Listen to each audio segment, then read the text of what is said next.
Des hommes, des femmes avec des parcours brillants, exceptionnels, impressionnants.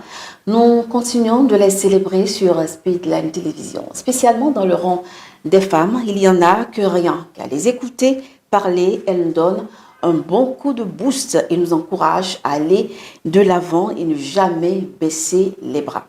L'icône que nous recevons pour vous dans ce numéro, eh bien, est avocate, consultante en droit de l'homme et en genre, consul honoraire de la Norvège au Bénin et depuis peu secrétaire exécutive de l'Institut national de la femme.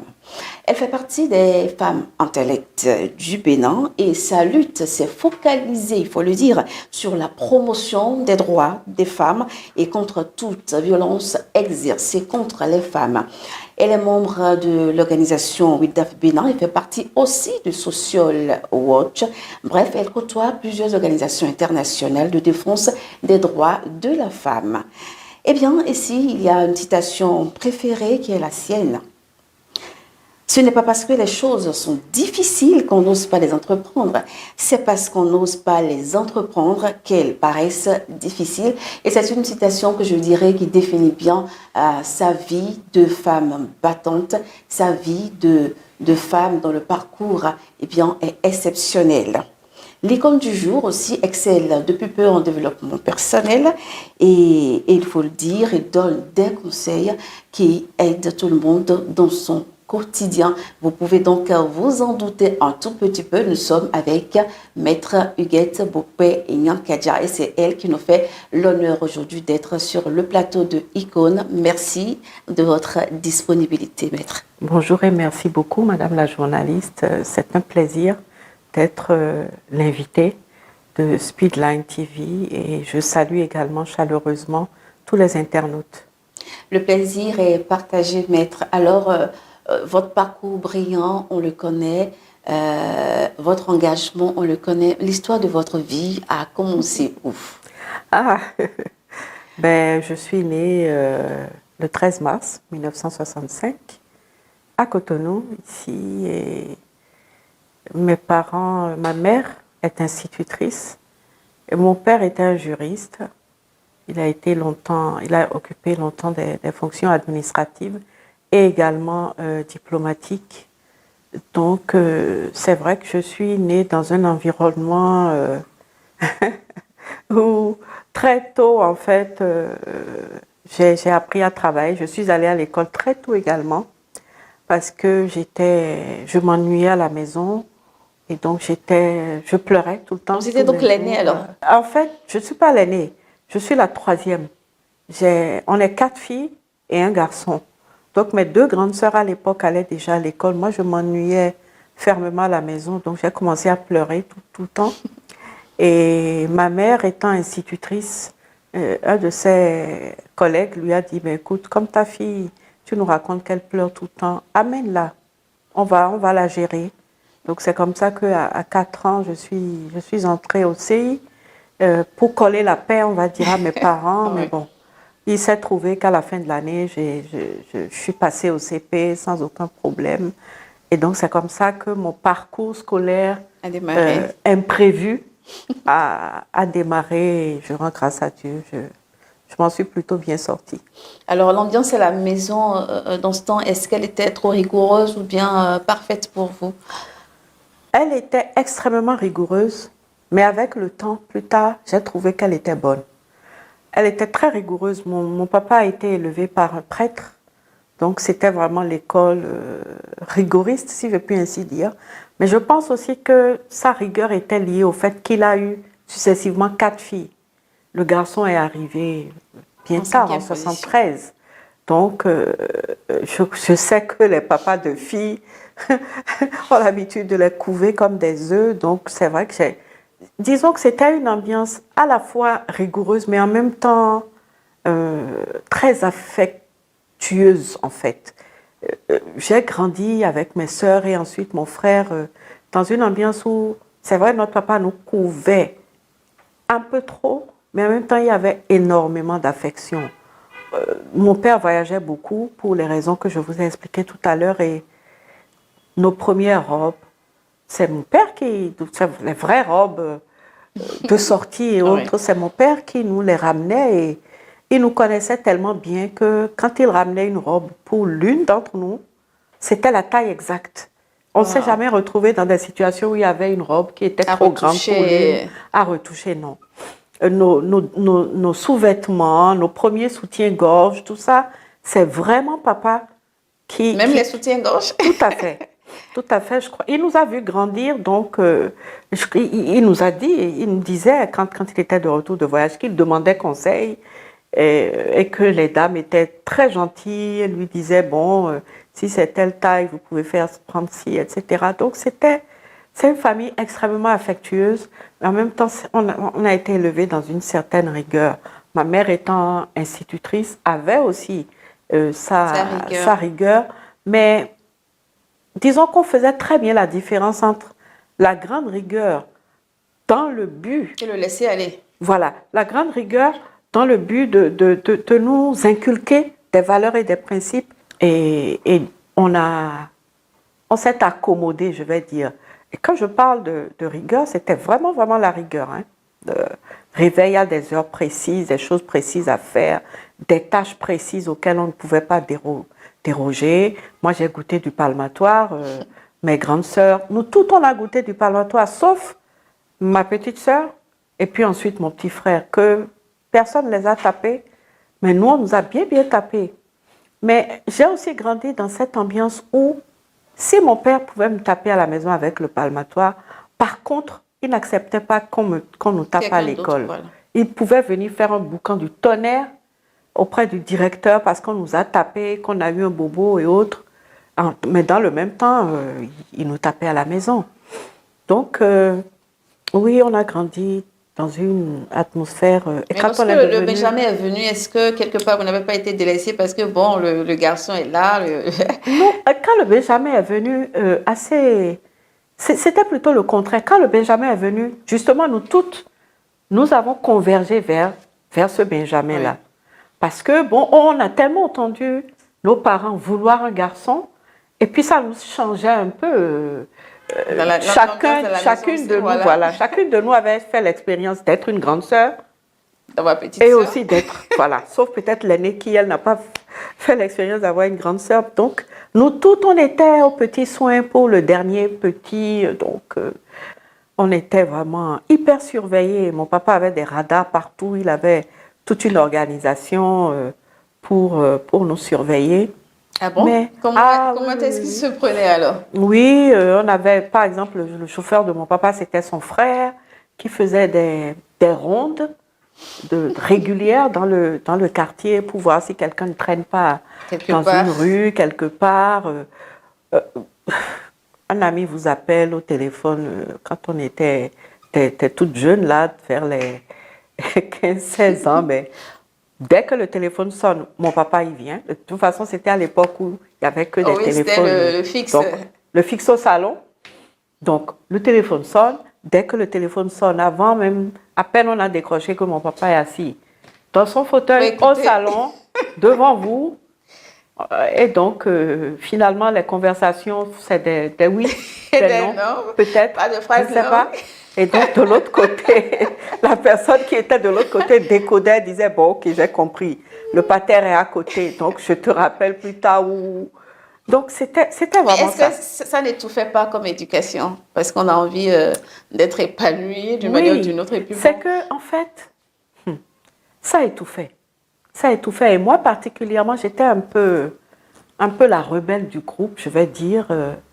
Et il y a d'ailleurs eu un incident entre mon père et moi. Je devais avoir 17 ans, je crois. Je crois que j'avais 17 ans ou 16 ans. 16 ans, je crois. J'étais en seconde. Oui, j'avais 16 ans. Et donc, j'avais un agenda dans lequel j'écrivais. J'écrivais beaucoup. Donc, je racontais ma vie, je racontais mes bobos, je racontais mes moments de joie, évidemment, mes amourettes, celui qui était mon amoureux de l'époque, tout ça était dans mon agenda. Et mon père avait pris un congé, à l'époque, un congé au boulot, et avait entrepris de reprendre la peinture de toute la maison. Et donc, il était seul à la maison, nous à l'école, ma mère institutrice, tout ça. Et moi, ça m'avait complètement échappé que, donc, il occupait, quand le peintre était dans une chambre, il était dans la chambre, dans une grande surveillance. Donc, j'ai oublié de bien ranger mon agenda. Donc, vous devinez, Bien sûr. mon père a pris connaissance de tout l'agenda, il a pris le temps de bien lire. Et d'ailleurs, ce qui a fait qu'il y a eu vraiment le clash entre lui et moi, c'est que dans l'agenda, je me plaignais justement.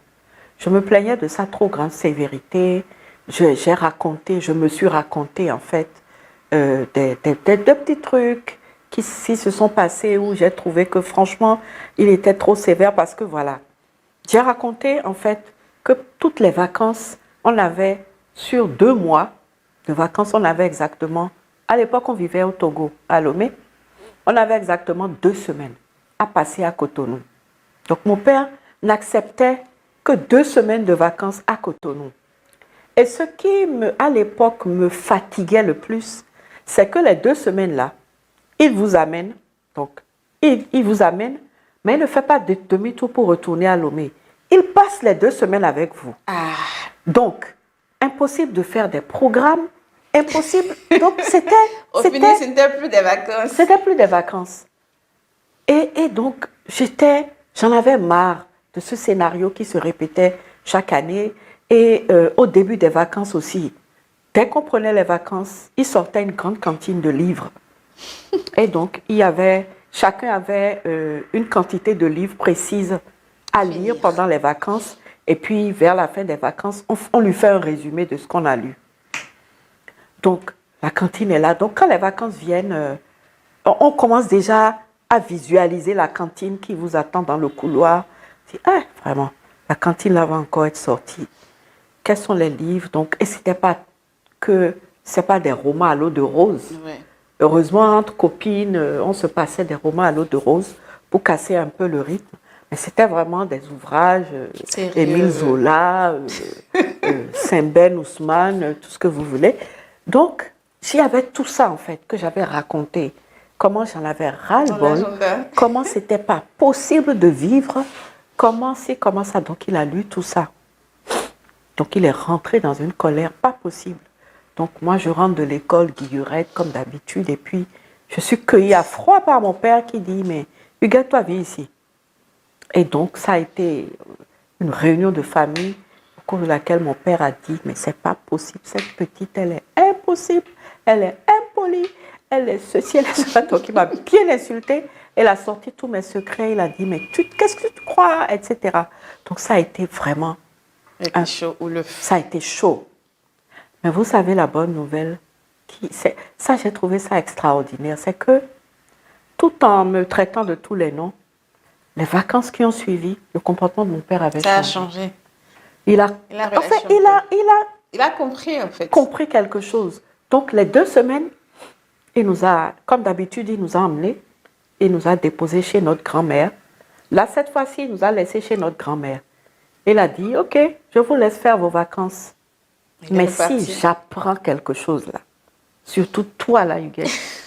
Donc on a été, c'est-à-dire, il est venu, nous a déposé 2 heures d'avertissement, de recommandations et autres, mais il est quand même reparti. Et vraiment, c'était les vacances les plus belles. On a fait la nouba, on a fait la fête, on était à toutes les booms. C'était de vraies vacances cette fois-ci. De vraies vacances. Parce que quand mon père, tu lui dis que tu as une boum, d'abord, c'était une semaine à l'avance qu'il fallait le prévenir et puis il te surveillait. Si tu mets la fourchette à droite au lieu de la mettre à gauche pendant que tu mets la table, c'est foutu, il dit. D'ailleurs, vous ne sortez plus le week-end prochain. Donc, pendant la semaine, avant la boum, on est rangé comme une horloge. Et le jour de la boum, on vous dépose, il vous dépose au moment où personne n'est encore arrivé, donc autour de 20h. On était tous les premiers arrivés, les premiers partis. 20h, il nous dépose. Donc, il sait où on est. À minuit, quand ça commence à chauffer, mon père arrive, il dit, allez, hop, on s'en va. Donc, c'était bref. Mais, vous savez, moi, j'ai tellement compris après. C'est-à-dire, j'ai remercié mon père.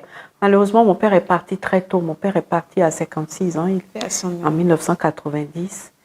Et je n'ai pas pu lui dire suffisamment, papa, tu sais, j'apprécie. C'est-à-dire, à l'époque, vous nous avez éduqués, tu nous as éduqués ensemble avec maman, avec les moyens que tu avais, avec la connaissance que tu avais de ce qui était bon pour nous.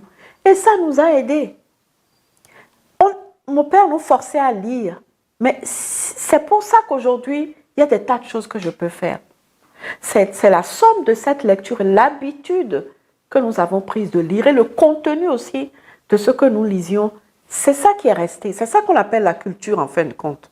C'est ça qui a fait que même si mon papa était parti, tout ça, jusqu'à la date d'aujourd'hui, j'arrête pas de lire, de lire. Quand je veux faire une petite émission de 13 minutes pour booster, mais c'est que j'ai lu pendant 3 jours peut-être. Et mon grand rêve, c'était son grand rêve aussi, c'était qu'il soit là quand je prêterai serment. Mais bon, il est parti. Je n'ai pas mis longtemps à commencer à dire, vous savez, il y a eu les parents, les amis de nos parents aiment bien nous demander qu'est-ce que tu veux faire plus tard. C'est d'ailleurs une question qu'on ne pose plus aux enfants. Et moi, je dis que c'est important très tôt de demander aux enfants qu'est-ce que tu as envie d'être plus tard. Et d'engager... On ne sait pas suivre l'enfant dans ce sens. Oui, d'engager des discussions avec les enfants, nourrir et les aider à nourrir leurs rêves. Donc très tôt, moi je disais... À quel âge à peu près il faut déjà poser ce genre de questions à l'enfant, commencer par le suivre? Moi je crois que déjà à 7-8 ans, c'est bien de lui poser la question et de voir qu'est-ce que l'enfant va dire. Parce que vous savez, ça se construit assez tôt. Maintenant, après... Ça dépend de l'environnement dans lequel on évolue. Ça dépend des encouragements qu'on reçoit ici et là. Ça dépend de la conscience que l'on a soi-même, qu'on a une passion pour quelque chose de précis. Donc, plus tôt on en parle avec les enfants, sans en faire, je dis pas d'engager une discussion de genre interrogatoire, non. Mais une discussion très légère, sans rien forcer, où on laisse l'enfant s'exprimer, on s'étonne, on s'extasie, tout ça pour réveiller en lui l'envie d'en dire un peu plus sur ses rêves. Je pense que ça aide. Alors, lorsque le métier d'avocat a pris le dessus sur les autres, est-ce qu'en vous, il y avait déjà la motivation d'aller dans le sens de l'engagement, celui donc de défendre les droits des femmes et autres? C'était déjà là ou bien c'est venu un peu plus tard? C'est venu un peu plus tard. Au début, en fait, je voulais être avocate. Mais j'ai commencé à comprendre. À un moment donné, quand j'ai commencé, c'est vrai que j'éprouvais beaucoup de plaisir à plaider toutes les sortes de dossiers. Mais il y avait quelque chose particulièrement, je crois, qui me laissait vraiment, dans lequel toutes mes émotions s'exprimaient. Premièrement, c'était les dossiers de droit pénal, particulièrement quand mon patron de stage à l'époque, maître Alfred Pognon, a commencé à m'autoriser à plaider des dossiers devant la cour d'assises. Donc, c'était des dossiers vraiment de grands crimes. Mais vraiment de grands crimes, genre un monsieur qui coupe sa maman à la machette, des choses comme ça. Le genre de choses où l'accusé est tellement horrible, tellement affreux, tellement détestable, et où l'avocat a le devoir de lui donner un visage humain et de le défendre. J'ai commencé à me rendre compte que c'était les choses qui me passionnaient le plus. J'ai commencé à me rendre compte que mes tripes, je donnais de mes tripes seulement quand j'étais dans ce genre de dossier. Quand j'étais dans un genre de dossier fiscal, un dossier de banque, un dossier de terrain, de litige foncier ou un dossier de recouvrement de créances, ça me réussissait, mais sans émotion. Voilà. Par contre, quand j'avais un dossier d'assises, on ne me reconnaissait plus. Je me mettais à fond dedans d'abord pour faire de la recherche, pas seulement de la recherche juridique, en psychologie, en ceci, en cela.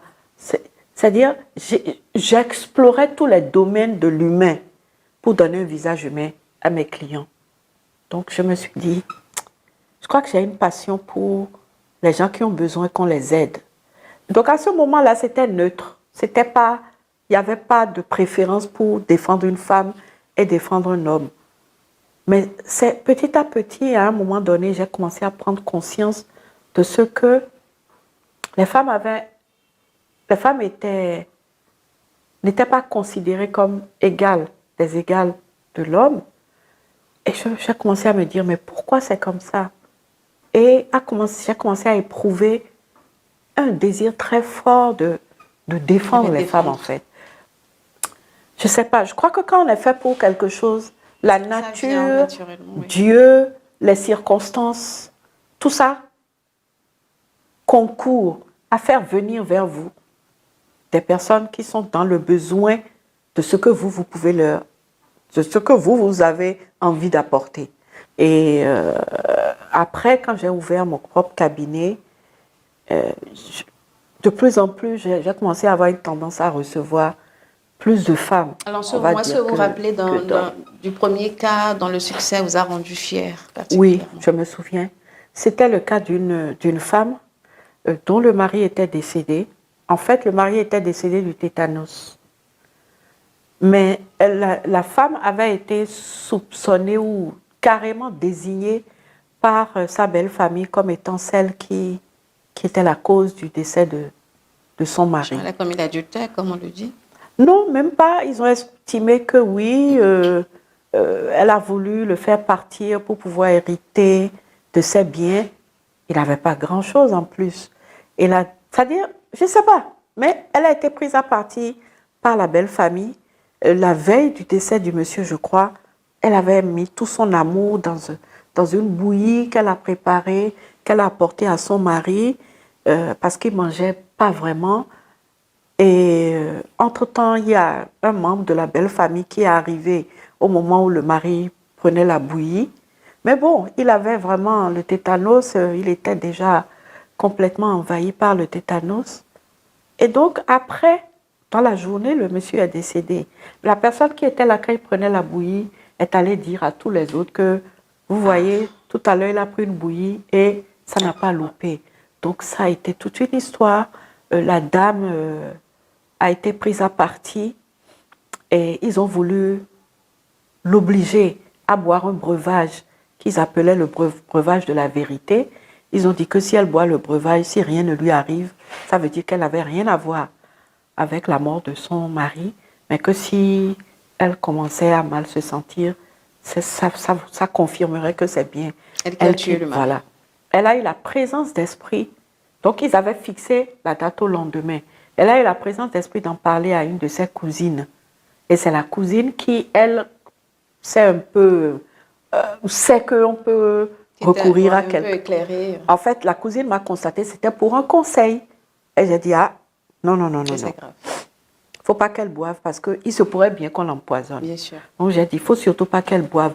Et c'est comme ça que, donc, j'ai dit, refus de boire. Donc, pour les autres, et elle a écouté. Donc, pour la belle famille, ça a été vraiment la plus grande offense qu'on pouvait faire. Et ça a été pour eux la confirmation que cette dame avait quelque chose à voir dans la mort de son mari. Donc, c'est-à-dire, on a été dans la maison où elle vivait avec son mari. On a tout enlevé. Et on a dit que pour l'enterrement, qu'elle ne mettrait pas. Voilà. Donc, ils ont commencé à la maltraiter. Ils ont commencé à la menacer, etc. Donc, j'ai dû engager une procédure contre la belle famille et demander au procureur de faire en sorte qu'elle puisse assister à l'enterrement de son mari. Donc, finalement, le procès a eu lieu. Ils sont venus, ils ont raconté leur version.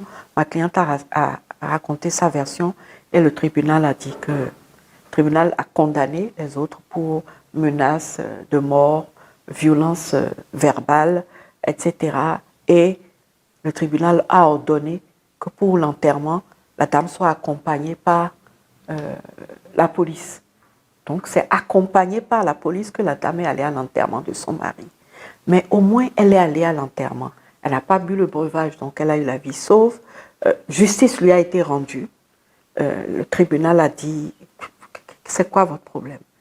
Quelle preuve vous avez qu'elle a quelque chose à y voir, etc.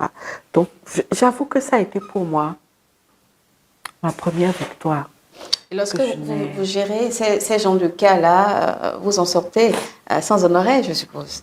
Oh, je ne pouvais rien juste Au contraire, si. C'est que le sentiment d'avoir été utile et d'avoir soulager la peine de cette dame avec qui je suis restée pendant très longtemps en contact, pour moi, ça vaut tout l'or du monde. C'est comme mes dossiers d'assises. J'ai toujours dit que les plus belles cartes de vœux, les plus beaux appels téléphoniques que je reçois à la fin de l'année sont ceux de gens que j'ai défendus devant la cour d'assises. Je développe avec mes clients de la cour d'assises des relations qui ne sont pas des relations ordinaires. Ce sont des gens qui me font une confiance, même quand je plaide 1 heure et qui ne comprennent pas un mot de français, ils boivent littéralement ce que je dis. Et ça me donne chaque fois, c'est là aussi que le sens, la prise de conscience de la responsabilité qui est la mienne, de ce que, pour ces gens-là, à cet instant T, après Dieu, c'est moi. Bien sûr. Donc, je me dis, quelle responsabilité, Seigneur, aide-moi. Et même quand ils sont condamnés parfois, ils savent que quelqu'un leur a redonné un visage humain. Et la façon dont ils me le rendent, les mots qu'ils utilisent parfois, les appels téléphoniques, parfois, moi quand je reçois un tas d'igname de quelqu'un dont je connais la condition matérielle et financière, ce tas d'igname-là vaut Le milliard pour vous. le milliard pour moi. J'ai énormément appris à ces différents postes. J'ai appris aussi en fait à savoir reconnaître la valeur de la ressource humaine. J'ai été à l'apprentissage de la gestion de la ressource humaine, mais c'est-à-dire l'histoire des femmes. Je connais les femmes à travers ces rôles que j'ai joués. J'ai entendu beaucoup de femmes. J'ai entendu beaucoup de sons de cloche. Et aujourd'hui, j'ai une idée de ce qui affecte le plus les femmes. Et dans l'une des choses que j'ai trouvées, c'est l'estime de soi. C'est pour ça que depuis quelques années, je ne peux pas m'empêcher, quand je fais une formation, d'avoir une petite place pour l'estime de soi.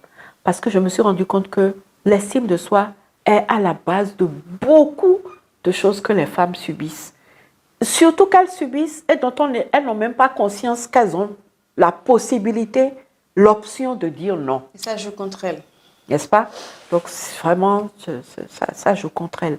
Et oui, aujourd'hui, je suis secrétaire exécutive de l'Institut national de la femme. Mais j'ai tellement appris. C'est-à-dire, j'ai toujours l'impression que quand on est sur sa voie, à chaque étape, vous vous rendez compte que vous avez engrangé une expérience qui sert cette étape. Quand l'étape suivante vient, vous vous rendez compte que l'étape précédente a servi à vous préparer à cette étape suivante. Il y a comme un agencement des choses qui fait que à chaque fois, vous avez le sentiment que, je comprends pourquoi telle chose m'a été refusée. Je comprends pourquoi j'ai tenté telle chose qui n'a pas marché et pourquoi telle autre chose dans laquelle je me suis engagée a plutôt marché. Je me rends compte que j'en avais besoin pour être à l'étape où je suis actuellement. Je ne la regrette pas, je ne m'installe pas dans la persistance et dans le regret. Parce que je me dis, non, tel que je connais la façon dont ma destinée se poursuit, j'ai appris à lâcher prise et à savoir aussi voir les choses venir.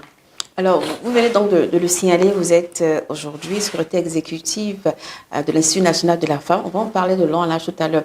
Lorsque on appartient à ces genres d'organisations, c'est-à-dire des structures de femmes, des structures qui défendent les droits de femmes, est-ce qu'on se dit, est-ce qu'on sent qu'on a plus d'ailes à évoluer que d'être seul?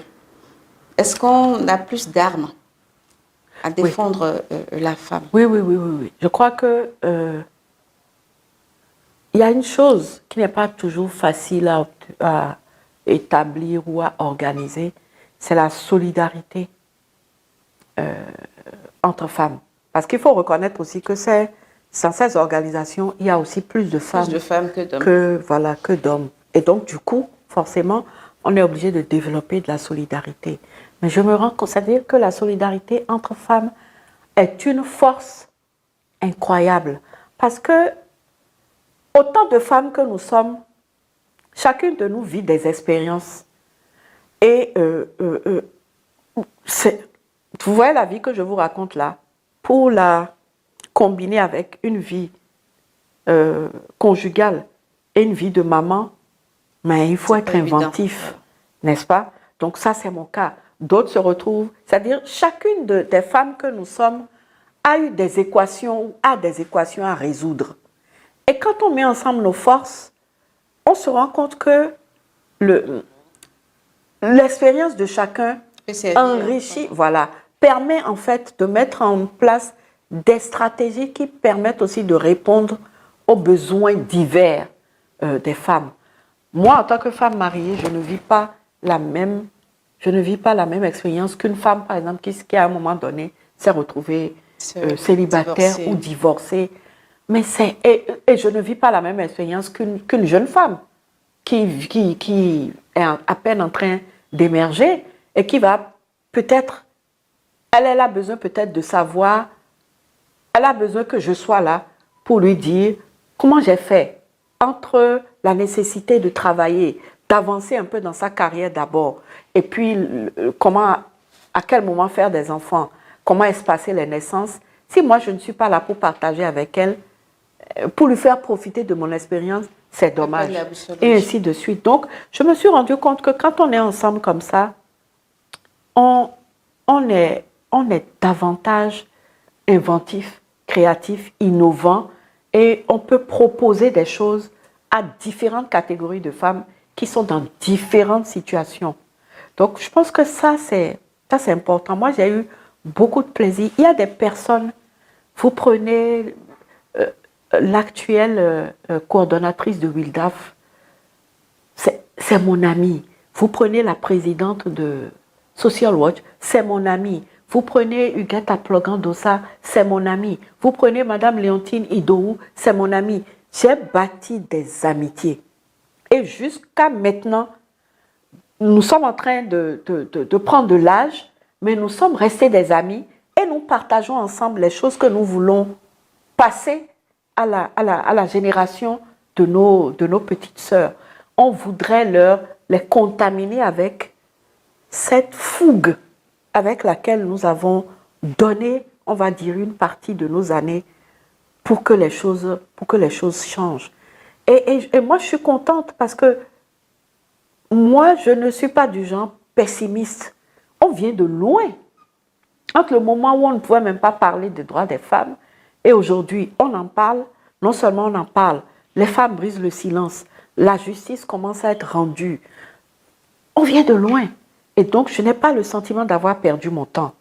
J'ai le sentiment d'avoir et d'être encore en train de participer à un combat qui est un combat de longue haleine, mais qui est en train de porter du fruit. Donc, vraiment, cette solidarité-là, j'y accorde beaucoup de valeur. Et d'ailleurs, on ne la célèbre pas suffisamment. Vous êtes en train de me donner une idée, là. De célébrer cette solidarité. Alors, cette émission, on vous donne encore l'occasion d'exceller dedans en vous propulsant secrétaire exécutif de l'Institut national de la femme. Comment est-ce que vous voyez la chose? Moi, disons que je la vois comme une suite, on va dire, de ce que je pouvais espérer. Vous savez, j'ai été, depuis les années 2000, que je suis, depuis les années 2000 que je suis vraiment entrée dans l'activisme social pour les femmes. Bien avant ça, j'étais déjà dans l'activisme un peu politique, on va dire, puisque avant 90, j'étais dans le creuset d'une organisation qui, à l'époque, était déjà une organisation, on va dire, politique, avec des figures comme Feu Thévo Aidré, le président Soglo, Feu Madame Rosine Soglo.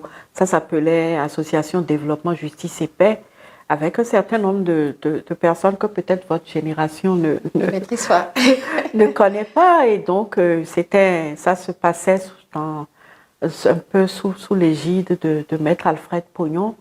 C'est à cette occasion que moi j'ai connu le président Soglo et son épouse, qui sont devenus par la suite, après la conférence de 90, le président Soglo est devenu président de la République. Donc vraiment, ça fait vraiment longtemps. Et ensuite est venue cette passion pour les droits des femmes. J'ai bourlingué. Oh, franchement, j'ai bourlingué.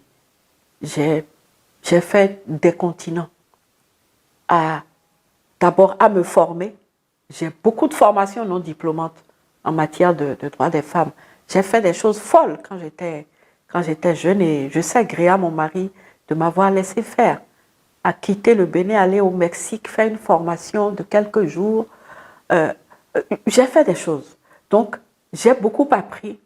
J'ai beaucoup donné dans d'autres pays, de plusieurs pays, au niveau des ministères en charge de la femme, de plusieurs pays.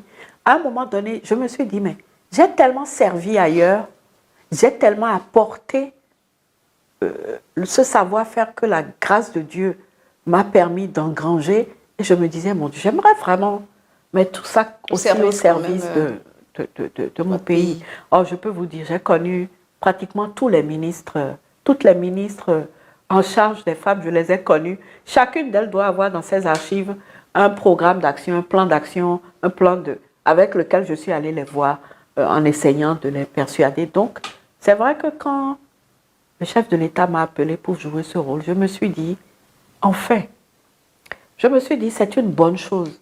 Parce que vous avez le mérite. Au-delà du mérite, tout ce que j'ai pu apporter déjà à la Côte d'Ivoire, au Rwanda, au Burundi, j'en passe, au Liban, Dieu sait que j'ai apporté dans d'autres pays. Je me suis dit, voilà le moment venu. Pour servir le Pour Bénin, servir. votre Et pays. cette reconnaissance de l'occasion qui m'est offerte de servir mon pays, c'est une reconnaissance que j'éprouverai longtemps. Bonne continuation. On verra bien. Ouais. Bonne continuation à vous, bon vent. Nous allons passer à un autre volet de cette émission.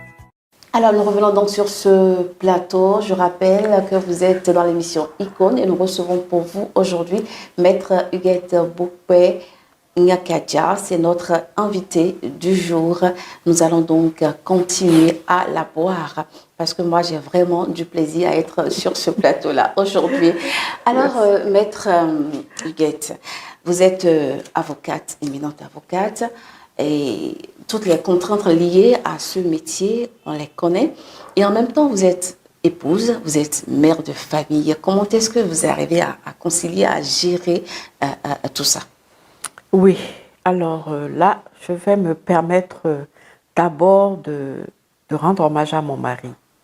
Parce que c'est vrai que je connais d'autres personnes qui, dans la même situation que moi, ont eu beaucoup plus de mal que moi. Il n'y a rien de tel, en fait, que d'avoir la paix à la maison pour pouvoir travailler tranquillement en dehors de la maison. Il s'est passé deux choses. Il y a eu que j'ai eu un mari qui m'a fait confiance, qui continue de me faire confiance et qui, en griffe, assure mes arrières, si je puis ainsi dire. Vous épaule. Voilà, il m'épaule. Deuxième chose, il y a aussi que j'ai eu l'avantage d'avoir une maman formidable qui, à un moment donné, s'est vraiment mise au service, on va dire, de notre couple. Pour toutes les années où j'étais experte au comité des Nations Unies, dont je vous ai parlé, je partais pour minimum 8 semaines, 2 fois par an et parfois 3 fois par an, parce qu'on avait parfois des sessions complémentaires. C'est ma mère qui venait rester à la maison. Et il y avait, je n'étais pas embêtée, voilà. C'est ça, c'est extrêmement important.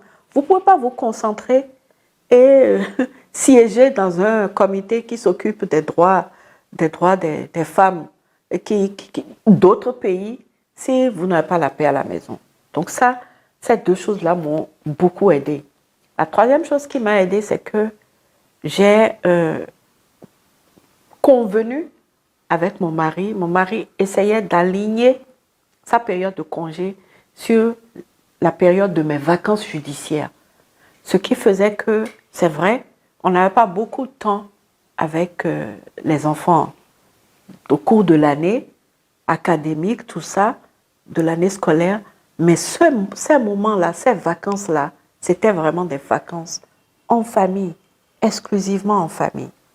C'est une combinaison, en fait, d'organisation interne, si je puis ainsi dire. Mais est-ce que dans ces... Je ne vous coupe pas. Dans ces allers-retours, est-ce qu'il n'y a pas eu un moment où vous avez eu peur de perdre votre mari parce que les hommes, on les connaît? Parce qu'il y a des femmes qui avancent comme argument aujourd'hui, non, il faut que je sois disponible tout le temps pour ne pas perdre mon mari. Est-ce que ça n'a pas été votre cas? Non, parce que justement, non, il y a deux choses. Hein. Vous pouvez passer 24 heures sur 24 avec votre mari et le perdre quand même. Si vous vivez avec cette hantise, vous n'allez pas vivre tout simplement. Le danger, il est partout. Qu'il soit à la maison, s'il est à la maison, il peut régler il peut régler ses affaires par téléphone. Vous n'allez pas, il y a bien des moments où il se déplace, où il se lève, où vous allez pas être là. Vous risquez de rater une partie de votre propre destinée. Moi, je ne crois pas que les hommes nous demandent de mettre notre destinée en parenthèse pour vivre la leur. Sauf si nous-mêmes, si c'est ce que nous leur offrons, tout le monde aime le confort, ils vont prendre. N'est-ce pas? À aucun moment, je n'ai eu peur. Parce que, tout simplement, j'ai compris que si un mari veut vous lâcher, il va vous lâcher. Même si vous êtes la plus parfaite des femmes. À la limite, si vous êtes tellement parfaite, peut-être que s'il s'habitue trop à votre perfection, il ira chercher de l'imperfection ailleurs pour changer un peu. Nous ne nous cachons, je ne sais pas comment dire ça, même si ça va être une discussion difficile, nous prenons sur nous d'engager cette discussion difficile, de nous libérer. C'est parce que si ce n'est pas comme ça, ça ne peut pas marcher. S'il y a un conseil que je veux donner aux jeunes femmes, c'est avancer dans la vie. Ne dites surtout pas que, surtout si votre mari est d'accord pour que vous fassiez un métier, que vous travaillez, ne dites pas que non, je préfère ne pas pour rester à ses côtés. Vous allez le fatiguer, vous allez le saouler et peut-être qu'il préférera être avec des gens qui s'occupent à autre chose que de s'occuper exclusivement de leur mari. Non. Et je dis aussi aux hommes, laissez vos épouses travailler. Ayez confiance en elles. Elles vous reviendront. Elles vont côtoyer des hommes, c'est sûr. Des hommes vont leur faire la cour, c'est sûr. Mais si vous êtes bien entre vous, ben, on passe son chemin. Ça, on est tous passés par là. Bien sûr. Il ne faut pas penser non plus que c'est les hommes seuls qui... Comment je vais dire? Moi, j'aime être sincère. Hein. Les hommes rencontrent des femmes formidables, même quand ils sont mariés.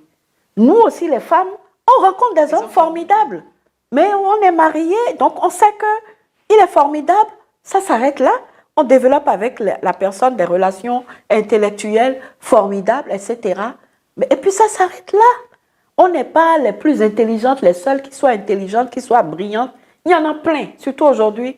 Les femmes brillantes et intelligentes. Il y en a partout. Comme on dit en fond, bon et bon. Donc, mais la vie ne s'arrête pas parce qu'on a peur de perdre son mari ou peur de perdre sa femme. Alors, de très belles leçons, hein, de très beaux conseils sur ce plateau à vie aux femmes. Donc. Et comme à l'accoutumée, vous le savez, l'émission ICOM, c'est aussi des témoignages. On en a reçu quelques-uns pour vous.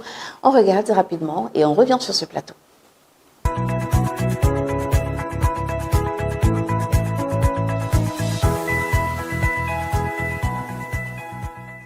Ma vie commença en 1987, le 19 novembre, et continue jusqu'à la date d'aujourd'hui. Grâce à qui?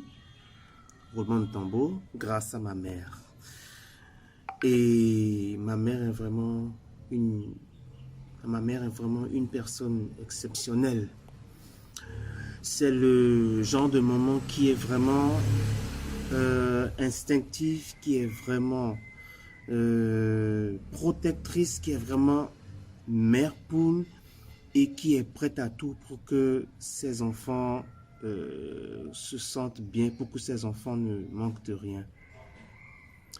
Et bien évidemment, ma maman a eu pas mal de fonctions, pas mal de postes qui ont fait qu'elle elle a pas souvent été là, mais je peux dire ceci, elle a toujours fait de son mieux malgré ses multiples occupations pour être là pour nous, pour venir à notre secours chaque fois qu'on en a besoin. Ma mère est quelqu'un qui a beaucoup d'amour, une mère très aimante, donc beaucoup d'amour. Ma mère est quelqu'un qui a beaucoup d'empathie, aussi bien pour nous, ses enfants, moi, que pour ses clients. Parce que son amour est tel que ça se fait sentir dans sa profession. Et c'est ça qui fait que tous ceux qui sont autour d'elle et qui la connaissent gardent un bon souvenir d'elle, gardent de bons rapports avec elle. Donc ma mère est vraiment quelqu'un d'exceptionnel. Et son absence n'a pas vraiment eu d'impact chez mon éducation, parce que l'éducation commence dès le bas âge, et une fois que c'est ancré, une fois que c'est solide, ces absences n'ont pas vraiment influencé sur l'éducation qu'elle m'a donnée. Et ce qui a marqué ma mère dans mon enfance, c'est sa gentillesse infinie, son côté mère poule qui fait que quand on est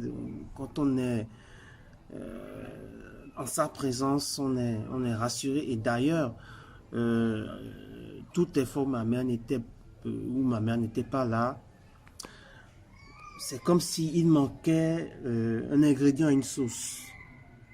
Et chaque fois qu'elle rentrait à la maison, même si c'était tard, moi, c'est ça qui me rassurait.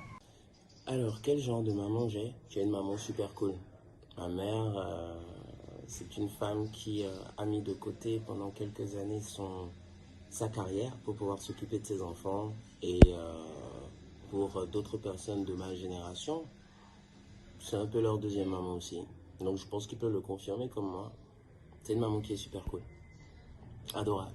C'est vrai que par rapport à sa profession, il y a eu des moments où notre mère n'a pas pu être très très présente. Et c'est vrai que c'était pas forcément évident. Mais elle a équilibré les choses à partir du moment où nous avons quitté le Bénin pour l'Allemagne, que nous avons vécu là-bas. Elle a mis de côté sa carrière et elle s'est focalisée sur notre éducation. Donc elle nous a donné beaucoup d'amour, elle nous a enseigné un certain nombre de valeurs, puisqu'on sortait vraiment en fait de notre zone de confort. Et donc ouais, on a eu besoin de son soutien. Et son soutien, on l'a eu de façon indéfectible pendant ces années-là. À partir du moment où chacun d'entre nous a eu son bac, on a commencé à être plus ou moins des adultes.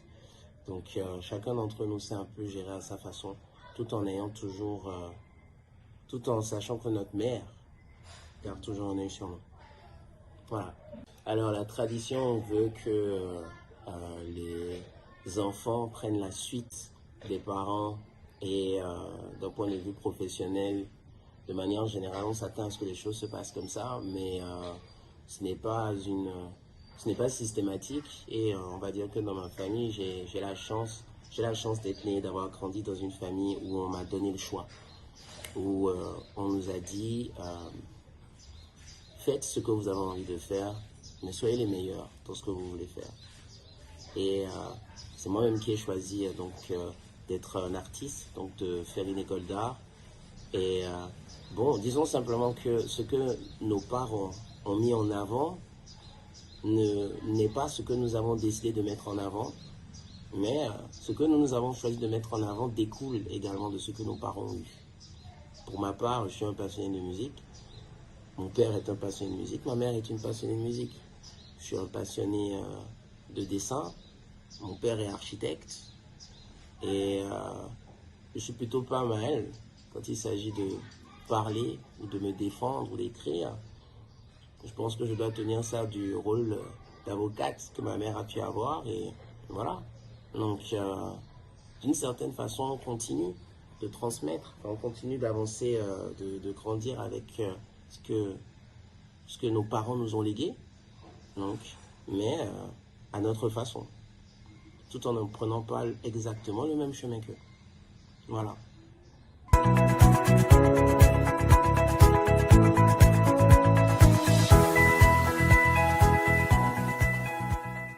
On va rester dans le cercle familial. Avec la présence de maman à la maison, est-ce qu'entre-temps, les enfants ne sont pas plus attachés à elle qu'à vous? Non, non, peut-être aussi parce que tout en ayant ma maman qui s'occupait d'eux, quand je ne suis pas là, je reste vraiment en contact, en grand contact avec eux. Non, je crois que naturellement, il n'y a pas eu de problème de ce côté-là. Et puis, dès que je revenais, ma mère se retirait en fait et me laissait ma place de maman. Elle pouvait rester encore un peu, mais elle me laissait vraiment ma place de maman. Et puis ma mère, vous savez, comme c'est une enseignante, c'est aussi une éducatrice. Donc, il y a des choses même qu'elle n'acceptait pas de donner à mes enfants en leur disant « ça, c'est maman qui peut te donner ». Donc, quand elle va revenir, tu vas en parler avec elle. Donc, elle veillait à ne pas se substituer à moi, mais à être quelqu'un qui les surveille, quelqu'un qui les rassure. Nous sommes d'une génération qui a vu la société changer, qui s'est adaptée et qui forcément a aussi adapté ses exigences en matière d'éducation à ce qui était en bien, sachant que les enfants, on les garde un temps. Après, on les lâche. La preuve, à un moment donné, on les a lâchés. C'est vrai qu'on leur a inculqué un certain nombre de choses. Si on l'avait transposé, je peux vous assurer que j'aurais au moins de mes enfants peut-être qui seraient en train de prêter serment d'avocat ou d'avoir déjà prêté serment d'avocat, ou l'un d'eux qui aurait remplacé son père architecte, qui aurait pris sa place dans le cabinet d'architecte de son père. Même au contraire, nous avons des enfants qui sont presque exclusivement des artistes. Et nous avons dû les accompagner dans leur désir d'être des artistes. Il y a une graine évidente d'artiste. Aujourd'hui, mon fils aîné est un entrepreneur agricole, mais il reste un pianiste et il reste un chanteur. Et nous l'accompagnons, nous le soutenons dans les trois. Mon deuxième est un artiste. Lui, il est exclusivement artiste. La chanson, l'art plastique, la peinture, la sculpture, ce n'est que ça. On ne peut pas faire autrement que de l'accompagner et c'est ce qu'on fait. La règle, c'est quoi? Vous faites ce que vous voulez, mais soyez excellent dans ce que vous faites. Restez intègre dans ce que vous faites. Alors, les cours de développement personnel, je pense qu'on a commencé par en recevoir déjà sur ce plateau. Alors, votre motivation aujourd'hui à donner des conseils qui aident les gens dans leur vie quotidienne, c'est venu comment? Vous avez commencé tout à l'heure par développer déjà cela. Mais c'est venu un peu comme un besoin de partager.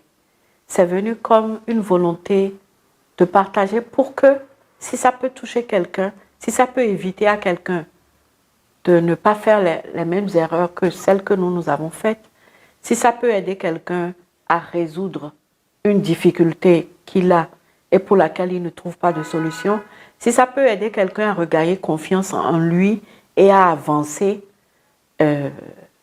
pour moi, c'est capital. Quand j'ai commencé à frotter, on va dire, avec les jeunes, tout ça, j'ai vu qu'il y avait une demande. J'ai vu qu'il y avait des choses que l'école n'apprend pas. Et je me suis rendu compte que ces choses-là, quand elles manquent, ce que l'école apprend ne suffit pas à quelqu'un pour devenir quelqu'un évolué.